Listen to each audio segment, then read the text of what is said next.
Bun, îi dăm drumul.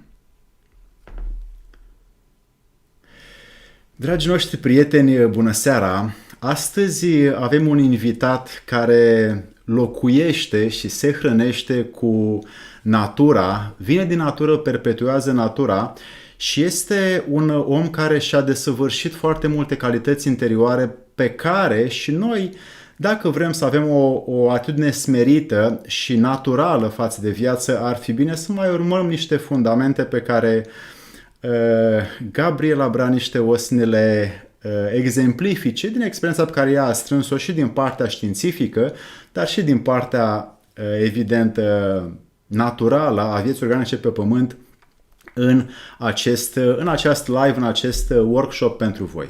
Ceea ce doresc foarte mult, dacă sunt întrebări pe care le aveți, să le scrieți în chat aici unde scriu eu acum și să le luăm în plan direct. Ceea ce o să facem în această seară este să punem la lumină din această trăsătură pe care noi avem în interior, să ne conectăm cu natura prin mai multe forme.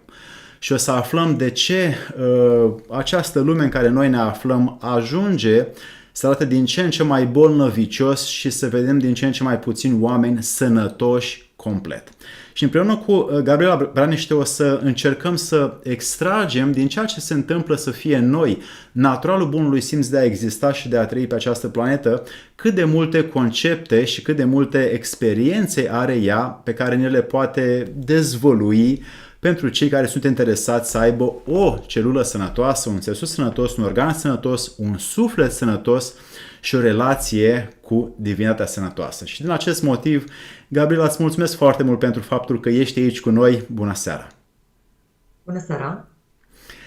Am văzut în mai multe videouri pe care le-am urmărit despre tine că totuși ai o înclinație să urmărești natura îndeaproape. Mi-ai spus de când te-am sunat că stai cu caprele și asculți zgomotul naturii, mergi de sculță și am observat la tine pe canal că promovezi o viață pe care noi, îndărătnicii uneori la oraș, nu mai gustăm, nu mai mirosim. Ei bine, ce te-a îndemnat pe tine să ajungi acolo? Îți mulțumesc pentru invitație. Mă bucur nespus că avem posibilitatea să discutăm un astfel de subiect, un subiect care s-a pierdut. Se face că mi-am urmat destinul. Destinul care este scris genetic în geometria care sunt. Astfel, urmând această cale, care este vocalea, adică vocala, adică chakra, stereotip dinamic, în conformitate cu ceea ce sunt, cu legea Bela-Gines, cu ceea ce reprezintă patrimoniul nostru strămoșesc genetic, cu ceea ce reprezintă tumultul vieții, cu ceea ce reprezintă educația, cu viața în sine. La un anumit moment am spus stop, este absolut necesar să fiu ceea ce simt undeva în interior foarte profund că aș putea fi. Și atunci a avut loc această mutare, acest salt, această rupere de social, de modern. Am plecat din era modernă către era paleolitică, am făcut acest drum invers evolutiv și pur și simplu m-am trezit în țara moților, în munții metaliferi, în munții cuprici, fără să știu că de fapt și de drept secretul tinereții fără bătrânețe și a vieții fără de moarte este chiar acest cupru. Am ales din destin, din intuiție, sunt exact la congruența dintre ceea ce reprezintă Sarmisegetuza, Roșia Montană, Drumul Aurului și Săcărâm, Brad. Deci este destinul genetic, cel care m-a condus pe această cale. Uite că aflu că de fapt tu ai în tine și cumva o căutare intrinsecă de a sta nu doar aproape de natură, cât și aproape de aur. Pentru tine a fost aurul, poate și cuprul, un instrument prin care omul își poate însuși vindecarea și sănătatea? Vorbim despre învățătura Cogaionului, despre ceea ce Zalmoxis în peregrinările sale a descoperit, fiind elev, de exemplu, elevului Tales din Milet, de unde a descoperit importanța apei, mai departe fiind elev și profesor în același timp în casa dracului Ionian Mnesarhos în Orient, validându-se la Casa Anficționarilor și decriptând toată această bogăție genetică de la mama sa, Zalmaxi, fiica Atlantului Rama, se face că, iată, învățătura Cogaionului de la Domnul Dumnezeu, stăpân peste zămislitor Zalmoxis, spune că o ființă humană este o ființă creionată, construită adeneic din cele 4 metale primordiale. Și vorbim despre fier, vorbim despre cupru, vorbim despre staniu, germaniu, dar vorbim și despre aur și despre argint și despre plumb. Se face că acest aur este cerul. Plumbul este plumb, lum, adică lumea, și ceea ce reprezintă cuprul este această înălțare către divin, iar argintul este coborâre în spectrul lumesc. Aceste metale, acești electroliți extraordinari sunt elementele principale din care suntem construiți, din care suntem creați. Noi ne hrănim cu metal lichid, cu lumină condensată, cu a 4-a formă a apei, iar această țesătură dintre apă și metal este ceea ce suntem noi. Acesta este divinul nostru. Știu că ai făcut, din ceea ce am aflat, ai făcut studii și în Franța, la Sorbona, ai studiat în foarte multe alte institute natura științifică interioară a omului. Și știu că ai ales, sau bănuiesc mai mult simt că ai ales o cale naturală și din prisma faptului că natura te apropie pe tine de divinitate. Și vreau să luăm această forță naturală de manifestare a omului și să o explicăm un pic. Când un om observi tu că are putere mai multă, ce face când stă în natură și de ce uită când nu mai este în natură și de ce se duce la oraș și își pierde vlaga și puterea și vitalitatea? Cum ai observat acest proces? Ființa umană se hrănește cu sunet. Noi suntem ființe fotonice, sonice. Ne hrănim cu fotoni solari și lunari. Ne hrănim cu har, adică cu harana. Ne hrănim cu har divin din zgomot, din zgău, din Dumnezeu. Ne hrănim cu sunet cosmic. Avem nevoie de aceste frecvențe din susurul râului. Avem nevoie de trilul păsărilor. Această lumină condensată din soarele Helios transmite prin codurile sale nu numai hologramare, ci și sonogramare, pentru că această lumină conține apă și sunet. Conține vocala, care este calea. De aceea, probabil că ceea ce spun eu sună oarecum misterios, dar noi avem această capacitate extraordinară de a decripta natura, codurile sale, codexurile, pentru că suntem geți. Și jet înseamnă getire, adică citire. Citire de carte se face prin jet în agarte. Deci noi conținem codurile agartei. Este clar cumva că, născând acest potențial care este ființa umană din lumină și apă, ea are nevoie să se regăsească pentru hrana ei, pentru a supraviețui, pentru a evolua în mediul în care s-a creat. În consecință avem nevoie de natură, mediul în care noi ne-am creat, pentru că natura este natra, adică natură este o tură de născătoare, adică de biologic, de creație, de viu, de viață. Natura este natră, adică natriu. Adică suntem creați în apele sărate. Ori această sare, acest sodiu organic, este și sunet în același timp.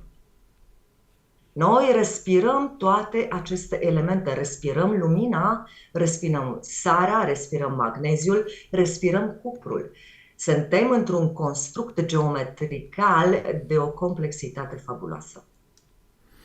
E incredibil cum ai făcut această parte de algoritm între cuvinte ca să scoți din etimologia fiecărui cuvânt sensul. Mi-aduc aminte că Aristotel, acum 2300 de ani, discipolul lui Platon, spunea că încă de pe atunci că oamenii nu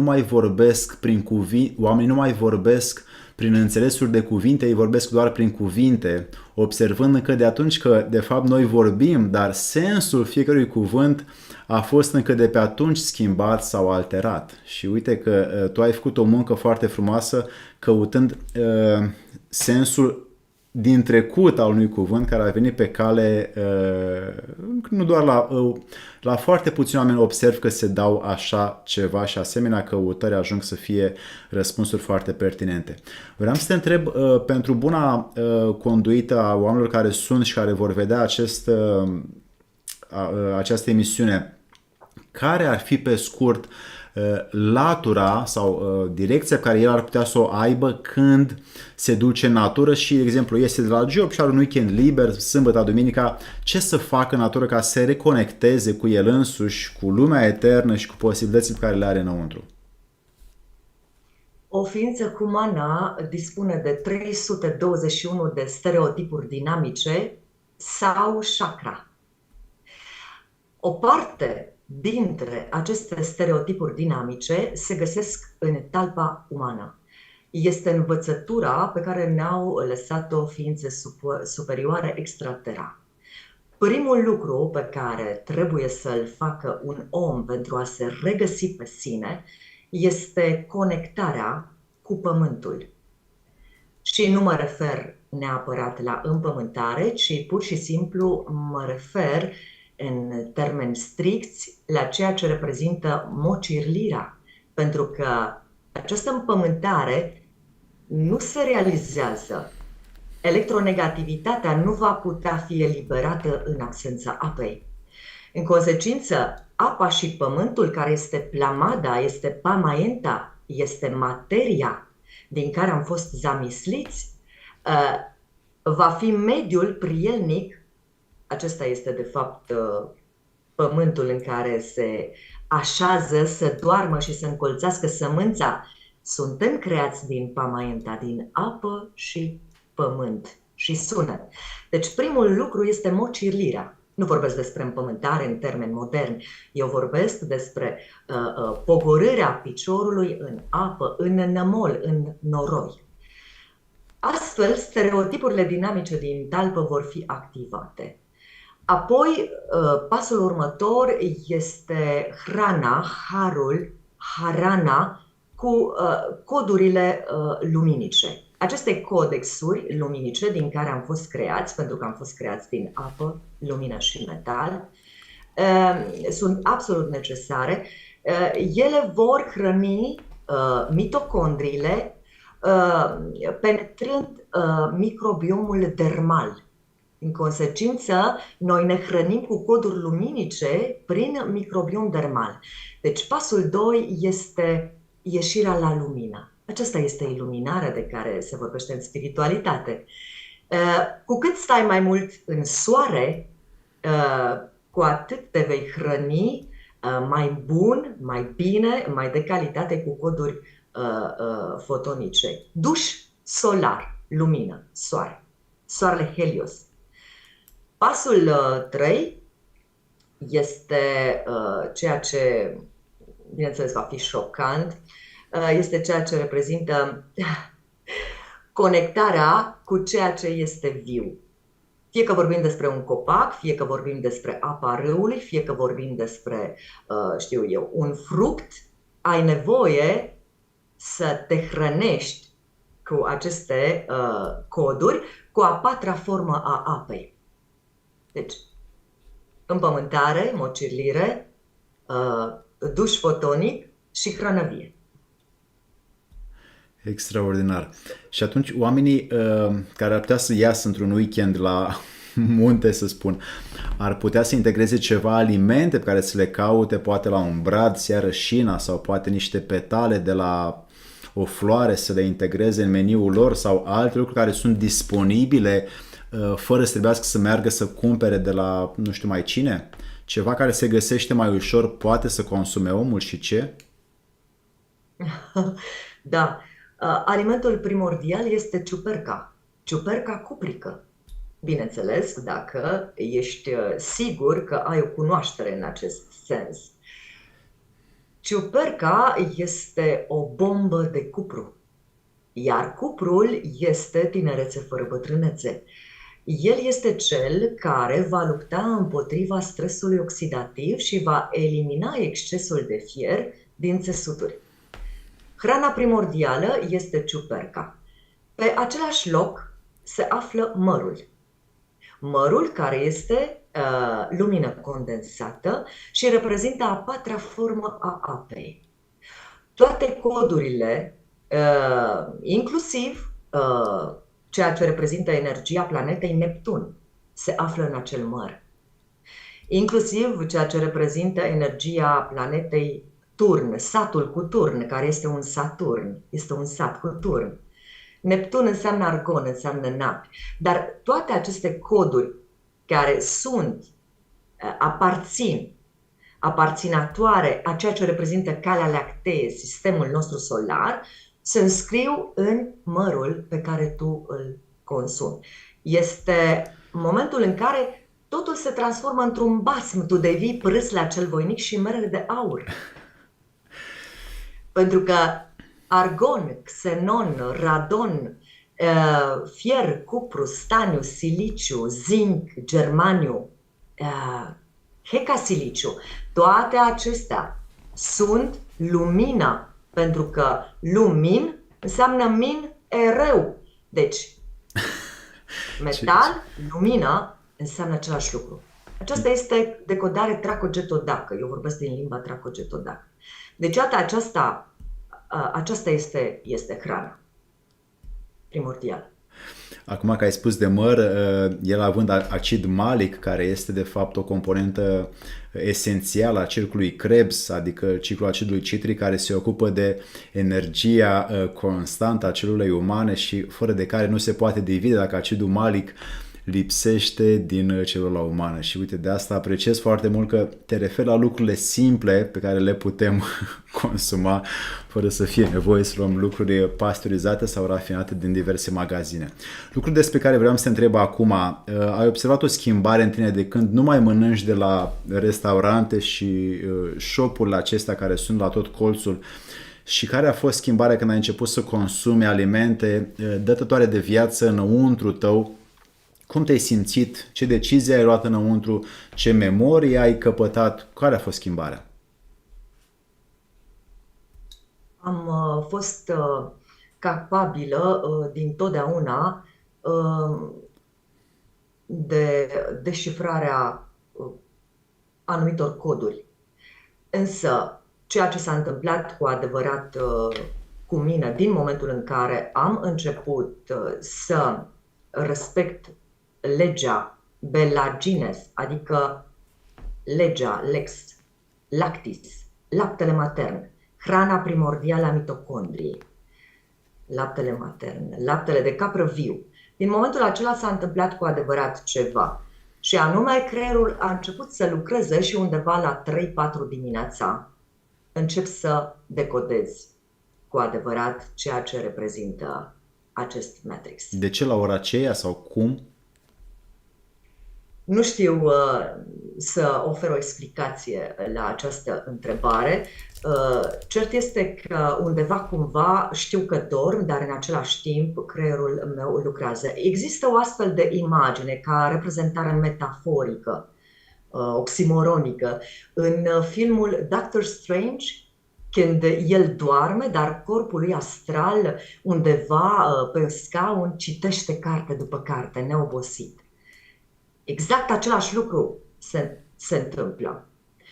E adevărat că eu consum de ceva timp hidrogen 3 oxigen 2 și hidrogen 2 oxigen pur, hidratant intracelular, adică apă cu moleculă hexagonală.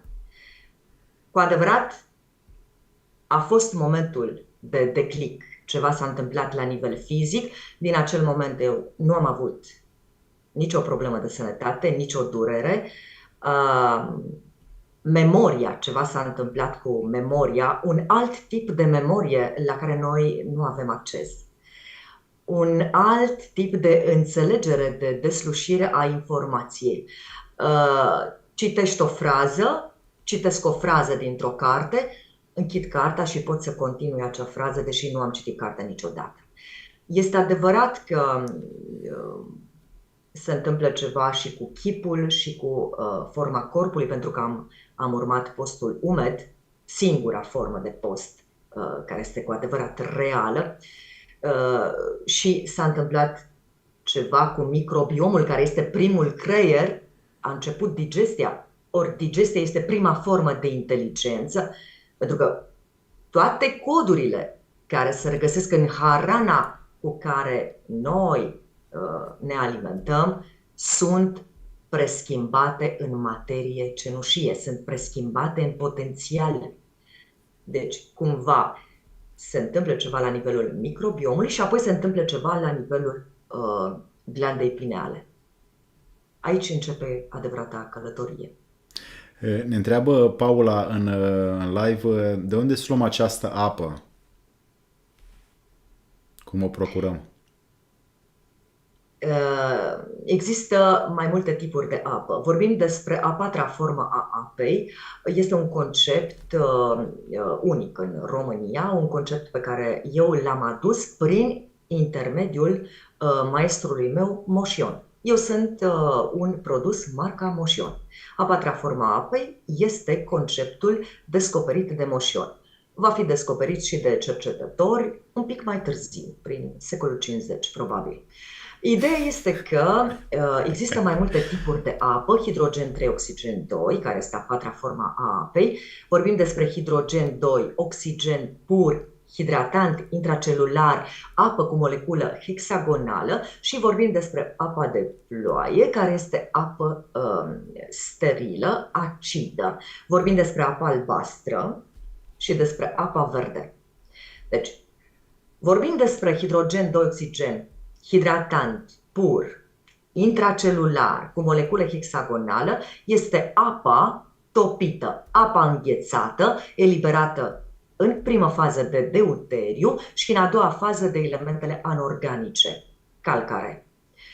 Această apă are, prin acest procedeu de agregare, care este o lege a naturii, are pentru tine un cadou și acest cadou este molecula hexagonală.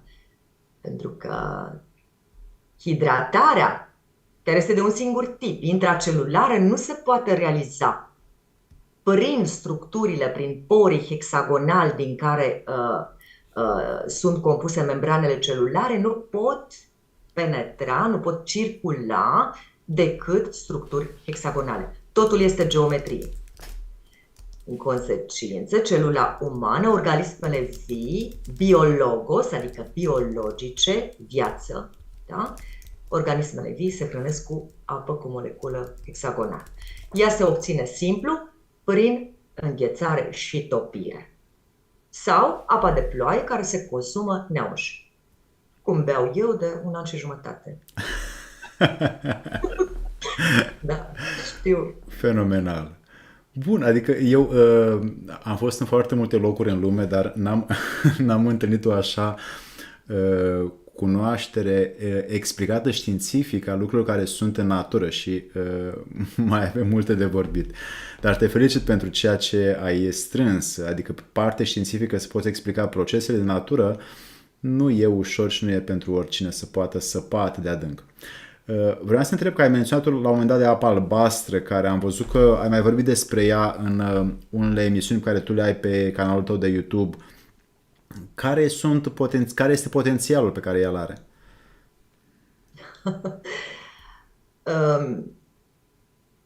Noi suntem rezultante ale proceselor chimio-bio-fizioelectrice. Toate aceste tipologii de procedee, de procese, se realizează în geometrii. Apa este elementul primordial din care noi ne-am zamislit. Suntem 99% apă. În consecință, apa este componenta principală. Ne-am creat din codurile hidrogen 2 oxigen, din acest cuplu alchimic sacru, și în consecință suntem dependenți de apă. Noi suntem apă albastră și apă verde împletite în urzeală și năvădeală, cu sunet metalic. Această apă albastră este hidrogen 2 oxigen pur, hidratant intracelular cu molecule hexagonală și apă de ploaie. Am uitat întrebarea de altfel.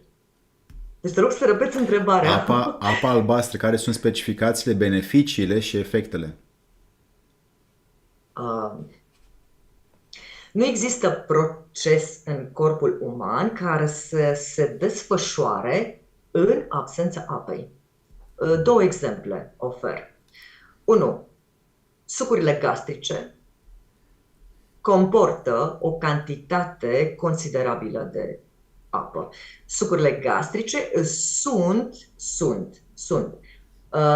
ca o metaforă, sunt substanțele hormonice, da, care ajută la prelucrarea hranei în har divin. Pentru că mai departe această hrană devine har în pineală. Deci sucurile gastrice sunt muncitorii, da, care mai departe vor metamorfoza această hrană în har. Enzimele au nevoie de apă. Nu există proliferare a glandelor în absența apei. Ochiul are nevoie de 98% apă. Totul se desfășoară în prezența apei. Totul se transformă din apă, până și metalul este susținut în procesul său de transmutație în elemente complexe harice, în har divin, de apă. Un alt exemplu. Absența apei, care este deshidratare, iar deshidratarea este pur intracelulară, pur mitocondrială. Deshidratarea va produce diabetul. Diabetul nu reprezintă altceva, sau hipercolesterolemia, nu reprezintă altceva decât încercarea disperată a corpului uman de a împiedica extragerea apei cu moleculă hexagonală din interiorul celulei. Tu te-ai născut cu această apă pentru că ai fost alăptat cu legea și laptele matern cu care tu ai fost hranit a fost constituit din hidrogen 2 oxigen pur. Ai primit această apă moleculară, hexagonală, geometricală, ai primit geometria vieții prin laptele matern. Cu timpul, care este hrana primordială a mitocondriei, cu timpul, această apă, datorită faptului că te-ai hrănit cu apă comunitară, cu apă deshidratantă, această apă s-a pierdut. Corpul are un mecanism, pentru că este mult mai inteligent decât noi, categoric. Corpul are un mecanism de apărare, în consecință va mai crea un strat care este colesterolul, da? Și mai departe tot felul de structuri, de boli, și așa mai departe, de boli cronice, de maladii care nu sunt de altfel decât deshidratare, va crea în consecință un strat dublu pentru a împiedica extragerea apei cu moleculă hexagonală din interiorul celulei. Acesta este hipercolesterolemia. Acesta este colesterol. Un al doilea exemplu, mă opresc aici. Văd că ai o largă cunoaștere asupra hranei și fizice, însă și spirituale, ceea ce nu pot spune decât că mă bucură foarte mult pe mine în interior. Însă m-aș bucura să lărgim un pic acest spațiu și către oamenii care și ei caută surse pertinente, dar pentru că foarte multe lucruri din media vin și unele sunt antagoniste la alte idei și omul nu mai știe ce să creadă din ceea ce se expune pe media că este bine și că nu este bine. Hai să luăm un simplu caz care poate să fie că tu totuși l-ai cerștat foarte bine de la ale tale căprițe, că la 1860 acel domn Franz Joseph Pasteur a avut un buget foarte puternic să înceapă niște malaxoare imense să pasteurizeze laptele și să scoată lactobacilii, mucilagiile, grăsimea și așa mai departe, ca să fie sigur, să fie un mediu sigur, pentru că oamenii trebuie să consume medii sigure de viață. Și atunci, ulterior, în câțiva zeci de ani, oamenii au început să aibă diferite probleme de artrită, osoase și așa mai departe și nu au mai avut la fel de multă putere zdravănă să trăiască în toată forța interioară, așa cum trăiau la 1200, 1400, 1500, să spun plebea Moldovei și plebea Maramureșului, care erau oameni de 2 metri pe 2 metri. E bine, tu ai văzut aceste procese că au început să scadă intensitate în interiorul omului când oamenii consumă pasteurizat, procesat, rafinat și industrializat. Ce soluție ar fi pentru aceștia să caute surse naturale și de ce, mai ales în cazul laptelui? Și ce observații ai tu cu privire la asta? Da, foarte interesantă expunere și apoi întrebarea, mă simt exact ca la școală. Foarte interesant. Ideea este că noi suntem din calea lactee. Noi suntem belagines. Adică lag înseamnă lac, lex, lactis, legea laptelui. Mitocondria se hrănește cu codurile luminice, harice, divine din lapte viu. Prima hrană cu care ai fost hrănit la ieșirea la lumină, prima hrană a fost laptele matern, viu, nepasteurizat. Dacă ai fi primit lapte pasteurizat, cu siguranță nu ai fi fost capabil să porți o discuție cu mine. Cu siguranță nici ieduțul, dacă ar primi lapte pasteurizat, nu s-ar dezvolta, cu siguranță ar muri.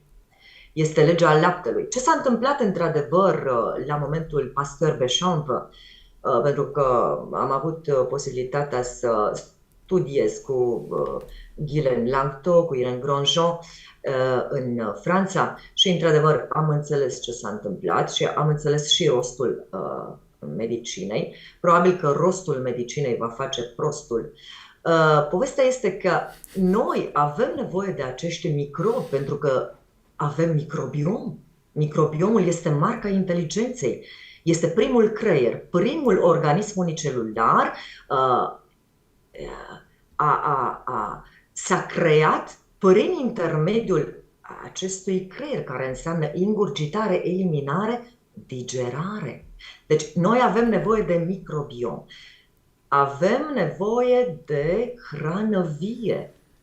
Această mocirlire continuă pentru cel care nu șade la țară ca mine, dar pentru mine mocirlirea continuă, pentru că eu voi merge de Sculță mai departe pe cărare în pădure, unde au mers și animalele sălbatice și mă voi duce în grajd să mulc capra de Sculță, pentru că așa ziși microbi vor urca pe picioarele mele și aceștia sunt microbii vii, sunt microbii vieții.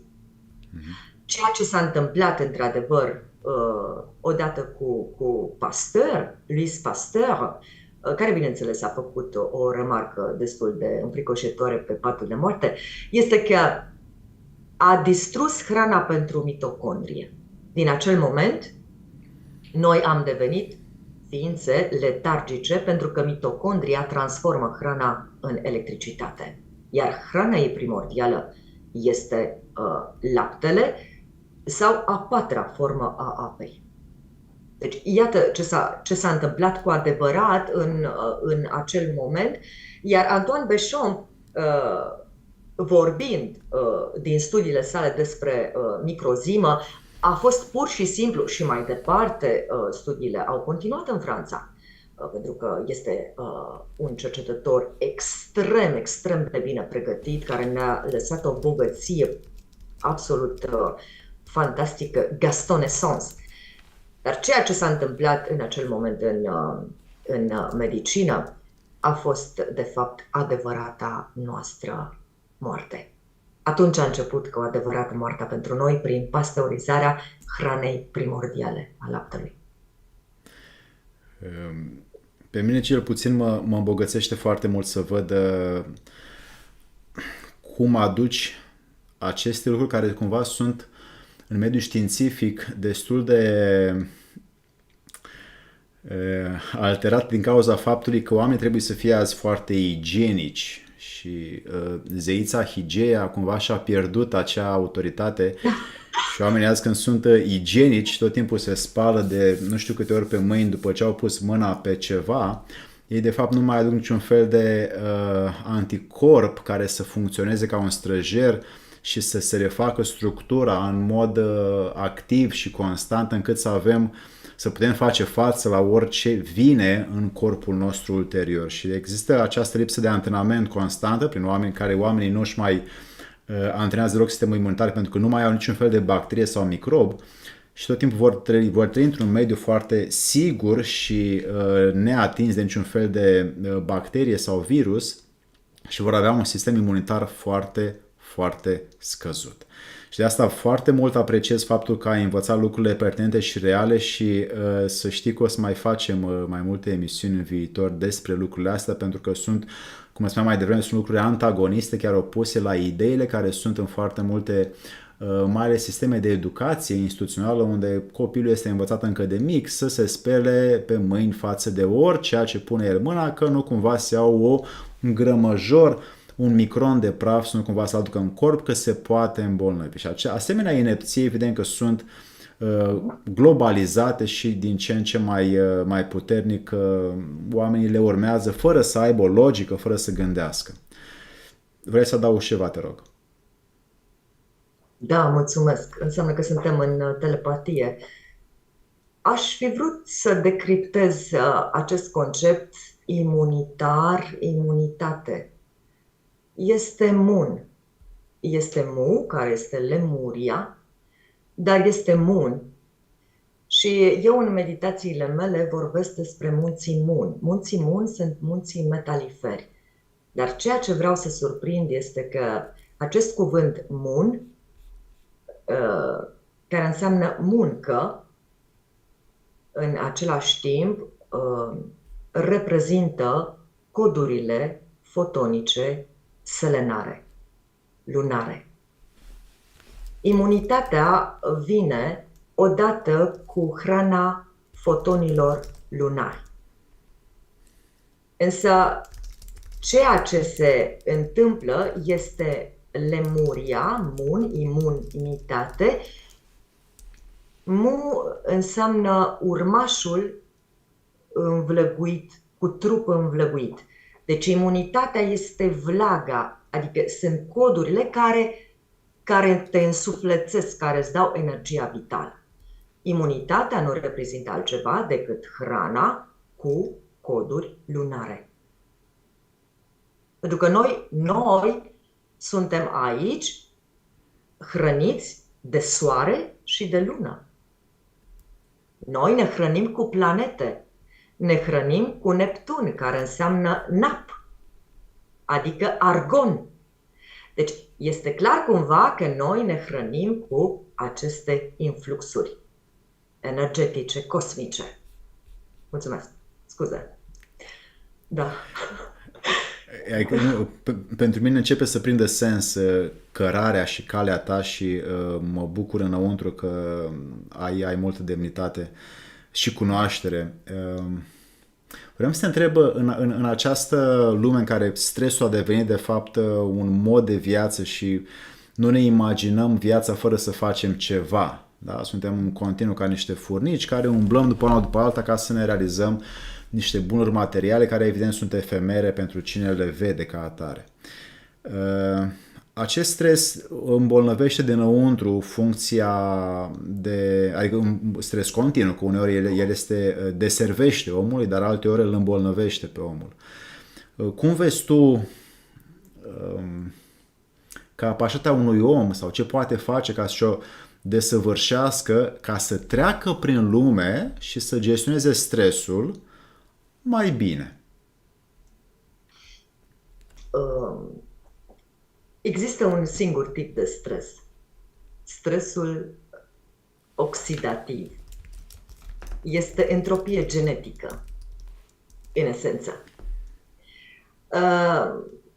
Sunt numeroase cauze, dar eu voi surprinde doar 3. Prima cauză a stresului oxidativ, care dă evident și atitudinea. Atitudinea este un aminoacid, dar aceasta este o altă discuție. Prima cauză a stresului oxidativ este lipsa apei cu moleculă hexagonală. 2.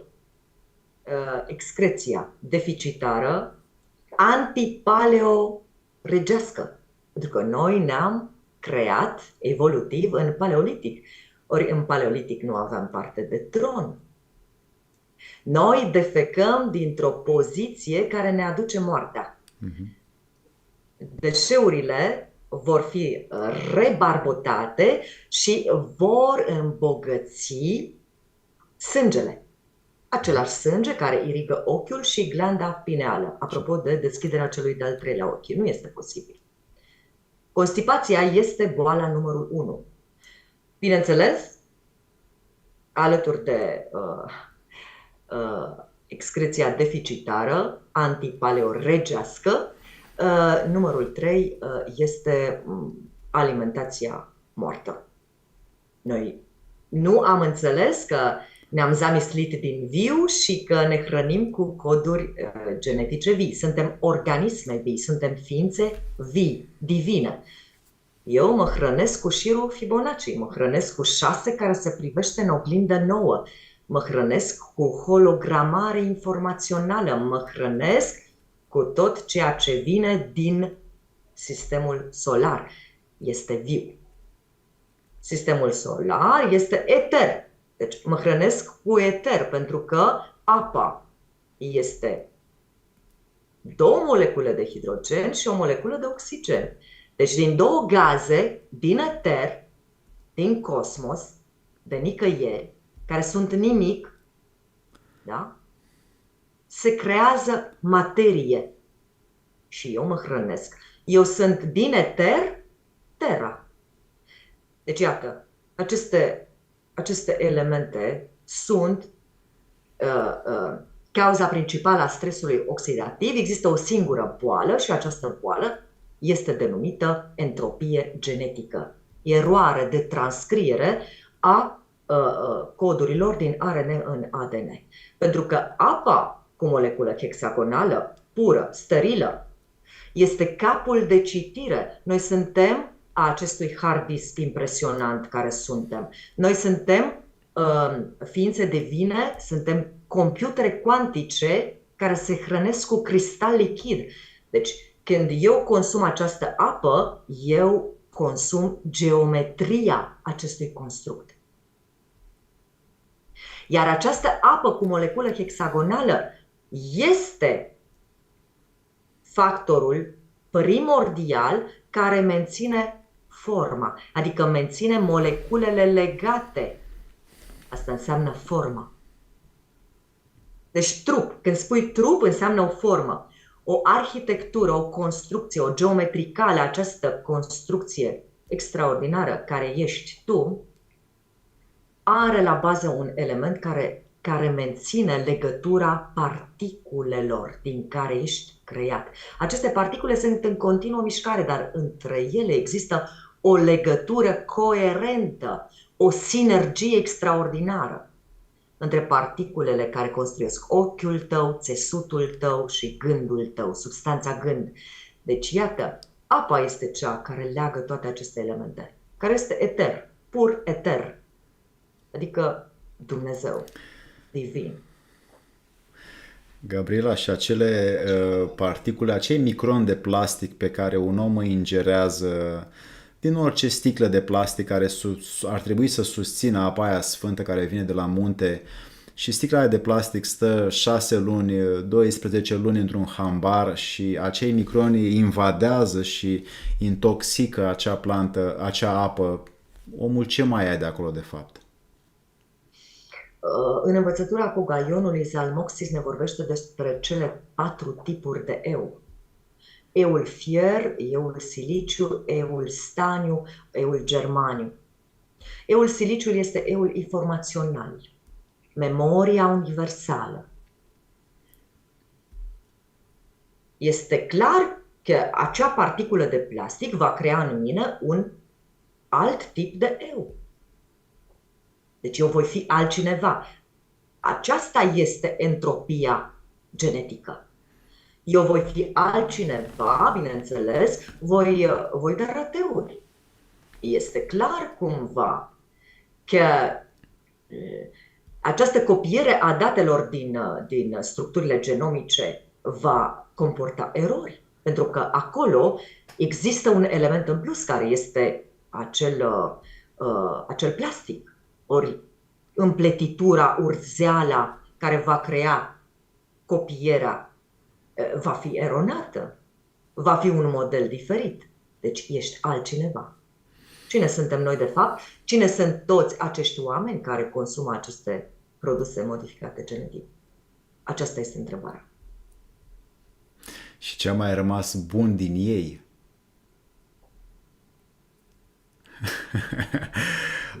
Ai spus mai devreme de acel proces care foarte puțin se gândesc la procesul de defecație, la eliminarea rezidurilor pe care corpul nu le folosește și de care trebuie să scape, pentru că dacă mâncăm lucruri care sunt comerciale, ar fi bine și util să le scoatem repede, dar pentru că sistemul digestiv nu mai are așa putere ca la 15 ani, cu timpul, în loc să scoată materia afară nefolositoare, din păcate și din nefericire pentru cei care ajung la diferite boli, o elimină înăuntru țesutului pelvian.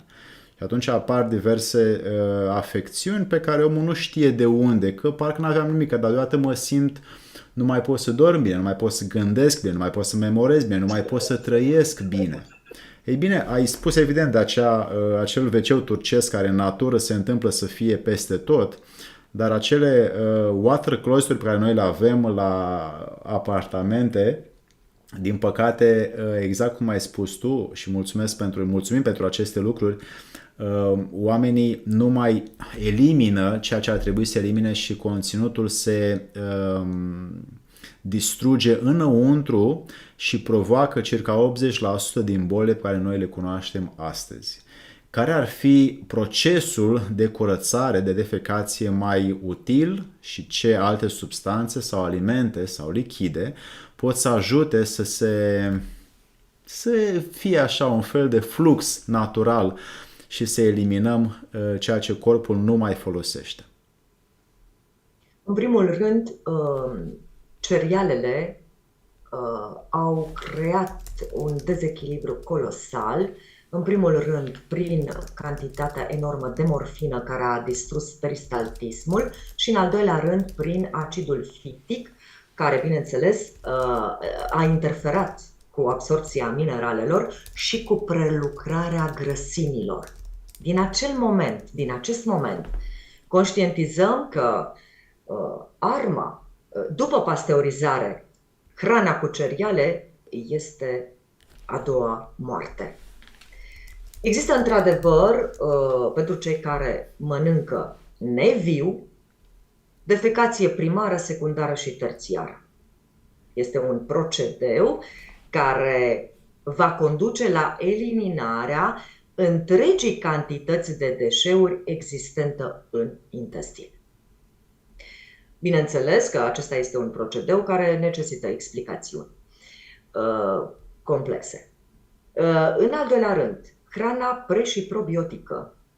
Avem nevoie de microbi pentru a reconstrui microbiomul, pentru a reface peristaltismul. Bineînțeles că vom fi ajutați de neurotransmițători, de histamină, să înregistrăm că de fapt suntem deshidratați și să deducem că de fapt nu există peristaltism în afara hidrogen 2, oxigen pur. Deci apa este esențială. Bineînțeles că există numeroase alte remedii. Mișcarea. Să nu uităm că cei din paleolitic, pentru că eu sunt paleopara-antropolog. Asta ce înseamnă? Că am înțeles că trebuie să studiez sănătatea și viața din perspectiva erei paleo, pentru că atunci a început evoluția. Ori conștientizez că cei din paleolitic erau supuși legilor naturii. Defecația era la liber, categoric, datorită faptului că mâncau viu, exista acest peristaltism, hrana era procurată stând foarte mult în lumina soarelui. Bineînțeles că nu existau 3 mese pe zi în paleolitic. Nu poate fi vorba despre mic dejun. Dacă ai mic dejun la dispoziție, atunci este imposibilă defecația de a doua zi. Pentru că ceea ce trebuie să faci în prima parte a zilei este să înlocuiești sângele pe care l-ai pierdut. Pentru că ceea ce ai eliminat în timpul nopții este chiar sângele tău. Pentru că apa moleculară hexagonală este sângele tău. Deci, în prima parte te hidratezi, bineînțeles că trezirea de dimineață este un impuls pentru intestine și pentru procesul peristaltic. Te trezești de dimineață și sorbi cu nesați această apă caldă, extrem de caldă, până la 37 de grade, pentru că atunci se întâmplă ceva cu adevărat în intestinul tău. Și sorbi această apă și bei această apă înghețată și topită până în jurul orei 11-12, când soarele începe să se apropie de cel mai înalt punct al său. Atunci este soarele de foc și supuși legilor naturii, tu ai digestia de foc. Și atunci ai microbiomul pregătit pentru hrana solidă. Nu vei putea niciodată să beneficiezi de această hrană solidă pentru că nu există solventul care să dizolve această hrană solidă. În consecință, la ora 12 te hrănești cu mâncarea solidă și, bineînțeles, așa cum scrie în paleolitic, legile paleolitice, nu există nici cină, nu există nici gustare. Deci, la ora 17 ai încheiat acest proces de consum. Nu mănânci, nu bei. Pentru că dacă nu ai defecat corespunzător, nu te-ai hrănit cu viu, nu te-ai hidratat corespunzător, nu vei putea dormi. Adică adevăratul somnul acela în care în fiecare noapte vine la tine harul divin. Adică ai revelația, somnul acela care te regenerează și te reconstruiește în fiecare noapte. Tu mori, te reconstruiești. Mori și te reconstruiești. Deci oamenii au doar senzația că dorm. Pentru că codul PIN al nemuririi, unul dintre ele, este somnul. Somnul nu se poate realiza dacă ai servit cina târziu, dacă nu ai mâncat viu, dacă nu te-ai hidratat și dacă nu ai realizat defecația. Nu există somn. Oamenii mor de nesomn. Iată explicația stresului. Suntem stresați? Nu. Suntem nedormiți. De când trăim în această eră modernă, care nu reprezintă altceva decât o eră paleolitică prelungită. Am observat că ai un stil de a promova un concept, cum să devii dintr-un om bolnav un om sănătos, care pe mine m-a atras foarte mult să-mi dau seama că știința, lumea alopată, medicina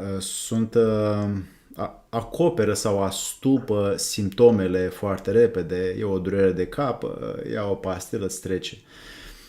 Omul nu mai ajunge să se gândească că sângele său este alterat și este toxic și ascunde simptomul. Și această grabă pe care el o are, nemai putând să aibă conștiința limpede despre faptul că trebuie să-și curețe sângele și pentru faptul că nu mai știe să mai ducă o durere deloc în spinare, să o ia cu el să meargă, băi, mă doare ceva, ce am de făcut eu cu mine.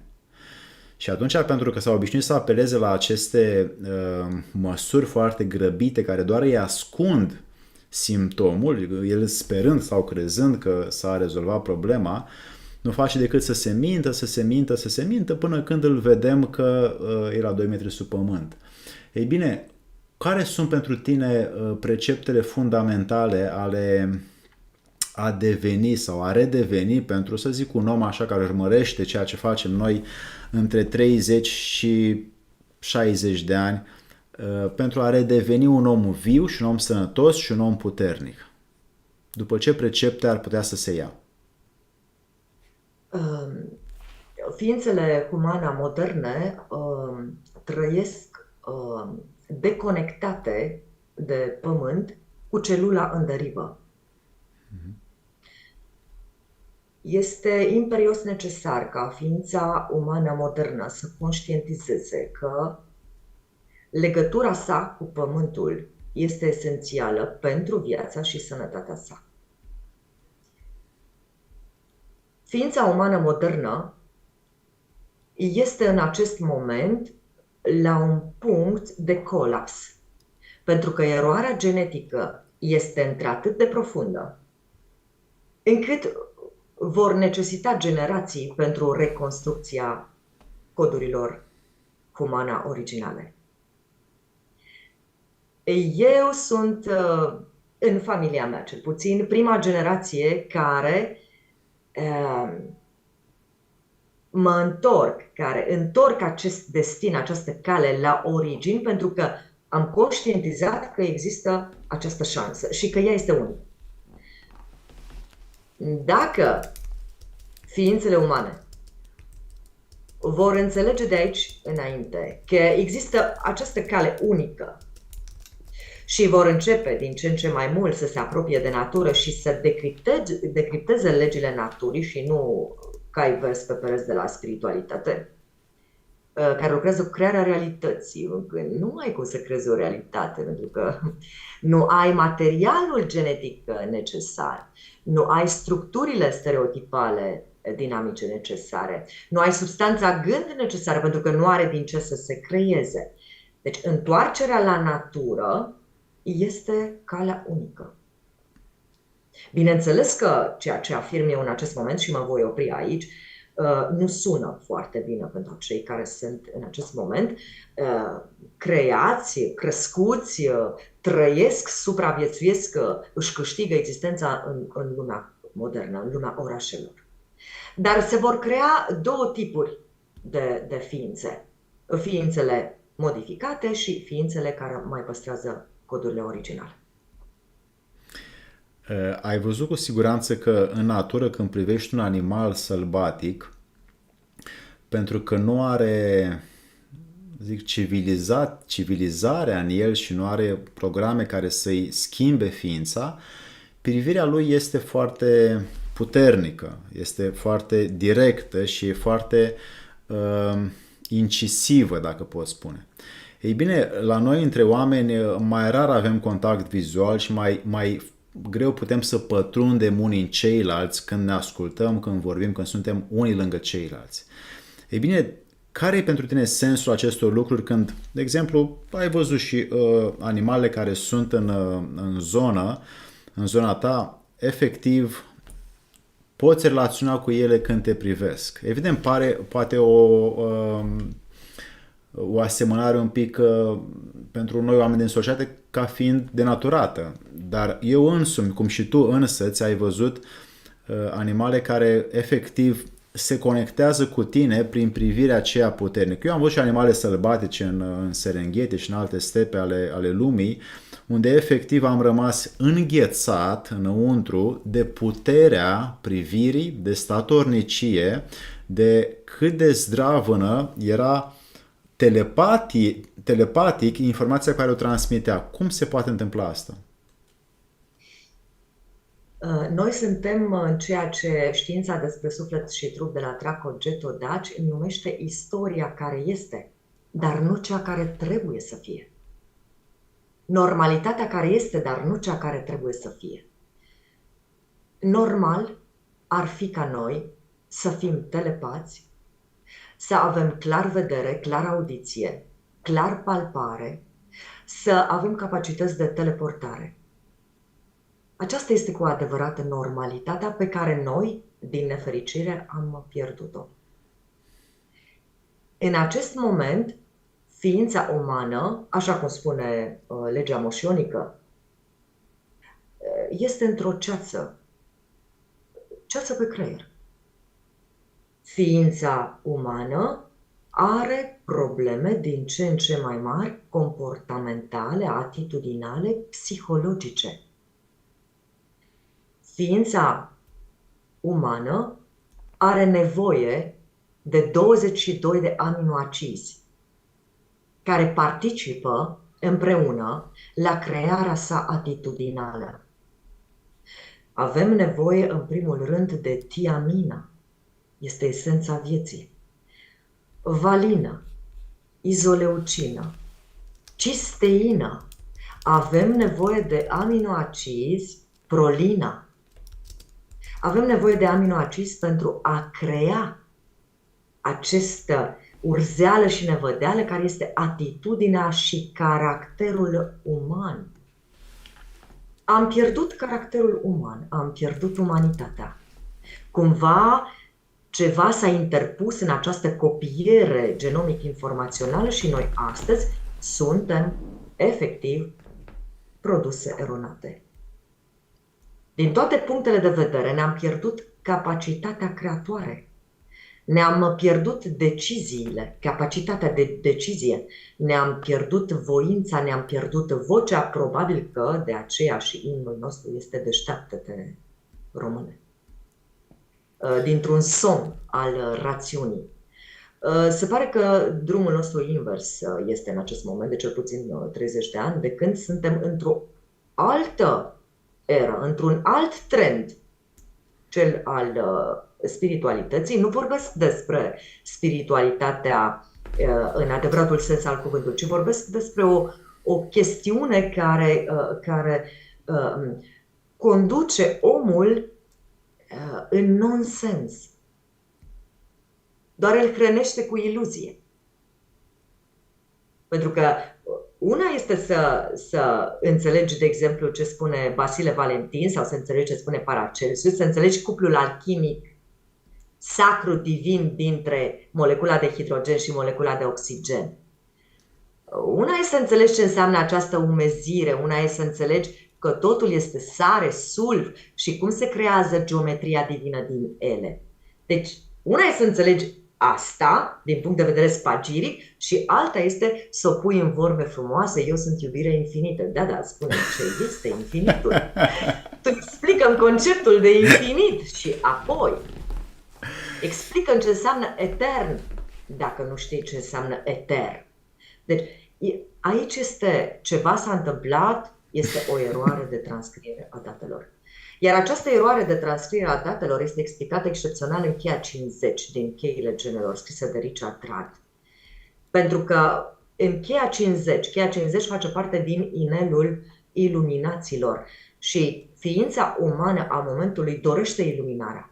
Dar, din păcate, această iluminare depinde de un aminoacid pe care corpul uman nu îl poate prolifera, pentru că sunt aminoacizi esențiali și neesențiali, aminoacizi care pot fi proliferați de corp și aminoacizi care sunt necesari exogen. Deci este clar cumva că ne-am pierdut atitudinea, pentru că acești aminoacizi se găsesc în crana vie, ori noi ființele umane, consumă mâncare procesată.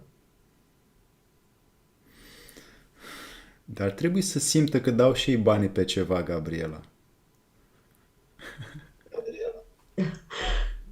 Probabil, probabil. Pentru oameni este de fapt e un trend să meargă să cumpere mâncare. E o binecuvântare să mai iasă și să se uite în magazine la acele produse foarte frumos ambalate și care au un scris foarte convingător și niște mirosuri extraordinare și atunci efectiv simțurile preiau controlul rațiunii și a logicii și a bunului simț și omul se pierde în acea dorință care după aia o să o resimtă după ceva ani în care a repetat acest proces absurd. Cu siguranță, cel care simte acele dorințe de a mânca hrană modificată genetic nu este el cel original. Pentru că este acea moleculă sau acea particulă, da, de plastic care cheamă o altă particulă de plastic. Pentru că mâncarea adevărată nu are gustul mâncării procesate. După aproximativ 6 luni, timp în care nu am mai consumat sare rocă, pentru că eu sunt un organism viu și nu consum elemente anorganice, nici din apă și nici din sarea rocă. După aproximativ jumătate de an am simțit gustul sărat și dulce, combinația absolut divină din laptele de capră. Acolo este zahăr și sare, într-o combinație fascinantă și am simțit, pentru că, iată, ce s-a întâmplat? Am reușit să refac megabiota orală, care este primul pas în procesul digestiv. Pentru că acest spălat pe dinți este o inepție. Este primul pas în distrugerea megabiotei orale. Fără acest microbiom oral nu se poate realiza digestia. Așa s-a întâmplat și cu glanda pineală și așa s-a întâmplat și cu timusul. Așa s-a întâmplat cu codurile din talpa umană. Deci am pierdut și cunoașterea și ne-am pierdut și pe noi. Cine suntem noi astăzi, nu știu. Gabriela, o ultimă întrebare am, pentru că că devin profund interesat de ceea ce tu ai studiat și observații și cercetările tale pe care le faci. Care este pentru tine, cât și din ceea ce poți împărți, un standard de bun simț în a gândi, în a mânca și în a simți? Aceste 3 funcții. Da. Deci eu lucrez cu logica trivalentă și ceea ce am decriptat este că hrana primordială și harul divin sunt lumina.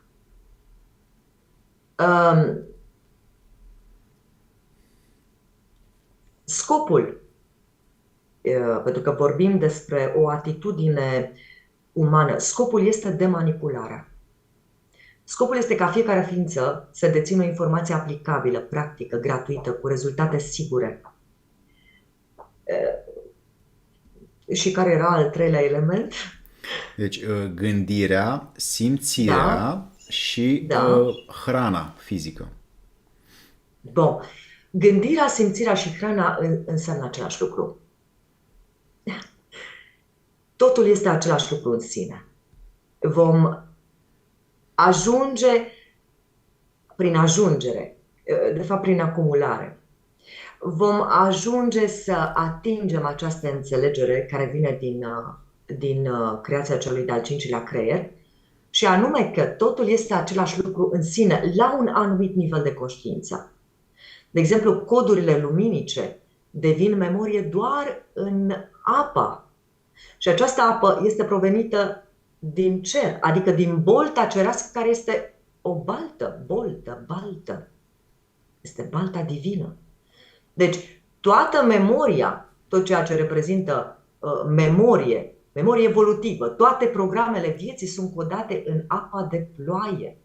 Da? Întreg circuitul fundamental lingvistic între soarele Helios și pământul Gea, da? Este codat în apa de ploaie. Deci, acolo vom găsi, în apa de ploaie, și simțirea, și gândirea, și hrana.